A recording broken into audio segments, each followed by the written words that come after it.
জয়রাম বন্ধুরা, আমি অমিতা। আমি মনোরঞ্জন মুখোপাধ্যায় রচিত কৃপাসিন্ধু রাম ঠাকুরের বই থেকে একটা গল্প আপনাদের শোনাচ্ছি।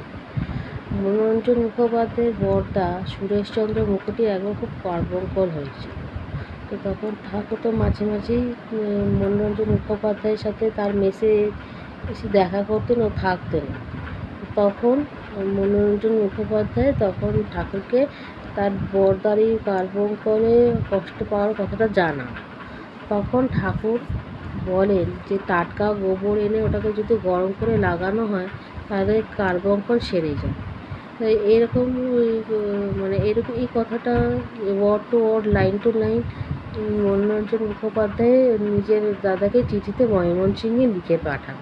আর তার কিছুদিন বাদে তার প্রতি উত্তরে আসে তার বড়দা বলেন যে ওই টোটকাটা করে উনি আরাম পেয়েছেন, ওনার কার্বঙ্কল ঠিক হয়ে গেছে। এতে মনোরঞ্জন মুখোপাধ্যায় ঠাকুরকে আরও একটু ভালো করে চিনতে পারে যে ওনার কাছে অনেক পুরনো থেকে অতি পুরনো রোগেরও টোটকা ওষুধ আছে, সেটা ঠিক মতন কাজ করে। আর একবার ঠাকুরের কাছে তো ওনার অনেক প্রশ্ন থাকে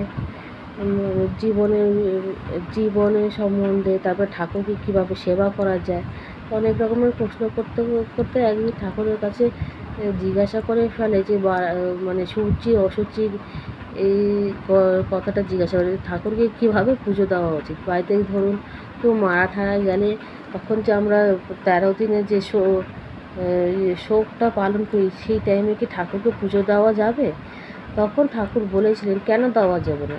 এই 13 এই বংশে কারো বংশে কেউ যদি মারা যায় বা বাড়িতে কেউ মারা গেলে 13 দিন এই 13 দিনে যে শোকটা মানানো হয়, তখন কি বাড়িতে রান্না বান্না করা সব ছেড়ে দেওয়া হয়? বাড়িতে রান্না বান্না করে তো মা বাবাকে খেতে দেওয়া হয়। তারপরে বাড়িতে আরও যে সদস্যরা তারা সবাই খেতে পারে। তাহলে ঠাকুরকে পুজো দেওয়াই বা হবে না কেন? ঠাকুরের পুজো দেওয়াটা ঠিক ওরকমই ভাবেই করা উচিত, যেরকম বাড়িতে বয়স্ক বাবা মা থাকলে তাকে রান্না করে খেতে দিতে হয় বলেছেন। তারপর থেকে মনোরঞ্জন মুখোপাধ্যায় সর্বদাই ঠাকুরকে বাড়িতে এরকম 13 দিনের শোক থাকলেও পুজো করেছেন। আর ঠাকুরের এই আজ্ঞাটা ওনার আর সব বাকি আশ্রিতজনের জন্যই সমানভাবে আদেশ করাও আছে। এই মনোরঞ্জন মুখোপাধ্যায়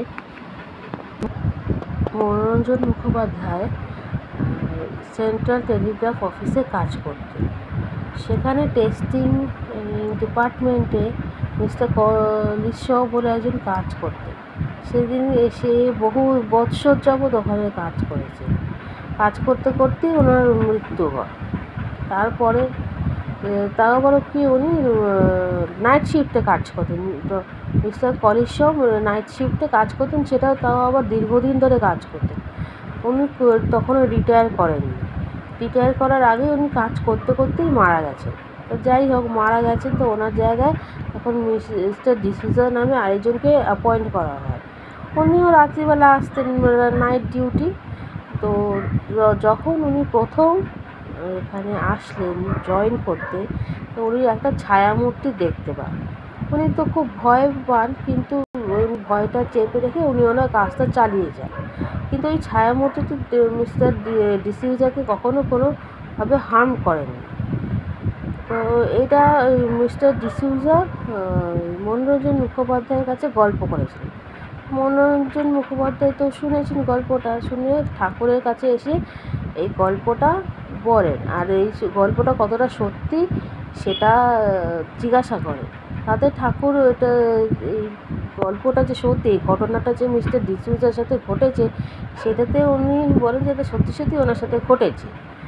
আর উনি এটাও ব্যাখ্যা করেন যে একটা লোক যখন একটা জায়গায় দীর্ঘদিন ধরে কাজ করছে, উনি কাজ করতে করতে মারা যান, তখন ওনার যে বিদেহী আত্মাটা থাকে, তখন এই বিদেহী আত্মাটা সেই কাজ করা জায়গাটার প্রতি একটা প্রবল আকর্ষণ কাজ করে তার মধ্যে, আত্মাটার মধ্যে। তখন সে এই কাজের জায়গায় সর্বদা ছায়ামূর্তি হয়ে ঘুরে বেড়ায়। তখন মনোরঞ্জন মুখোপাধ্যায় জিজ্ঞাসা করেন যে আমরা মরে গেলে, আমাদের মরে যাওয়ার পরে হরিনাম সংকীর্তন কেন করা হয়। তখন ঠাকুর বলেছিলেন যে মারা যাওয়ার পর আত্মা তো দেহ থেকে বেরিয়ে যায়, কিন্তু আর সেই বেরিয়ে যাওয়ার পর আত্মাটা আবার দেহে প্রবেশ করে, ইচ্ছাটা আবার জেগে ওঠে, কারণ সে এই পৃথিবীর মায়া ত্যাগ করতে চায় না, কিন্তু সেটা তার সম্ভব নয়, এটা উচিত নয়। সেই জন্য তার এই পৃথিবী থেকে মায়া ত্যাগ করার জন্য, এই তার শরীরের থেকে মায়া ত্যাগ করানোর জন্যই হরিনাম সংকীর্তন করা হয়, যাতে তার এই মায়াটা, পৃথিবীর মায়াটা সে ত্যাগ করে চলে যেতে পারে, আর বিদেহী আত্মা হয়ে নিজে যেসব জায়গায় থাকতেন সেসব জায়গায় ছায়ামূর্তি হয়ে যাতে না ঘুরে বেড়ায়, সেও একটা কারণে হরিনাম সংকীর্তনটা করা হয়।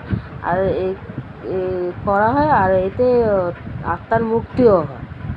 আজকের গল্পটা এইটুকুনি। আমার এই প্রচেষ্টাটা আপনাদের ভালো লেগে থাকলে আমার এই ইউটিউব চ্যানেলটা লাইক, শেয়ার অ্যান্ড সাবস্ক্রাইব করবেন, নোটিফিকেশন বেল অন করবেন, আর ফেসবুকে থেকে থাকলে ফেসবুক পেজটা ফলো করবেন, ওখানেও নোটিফিকেশন বেল অন করে রাখবেন, যাতে আমি ভিডিও দিলে আপনার কাছে সরাসরি যেন তাড়াতাড়ি পৌঁছে যেতে।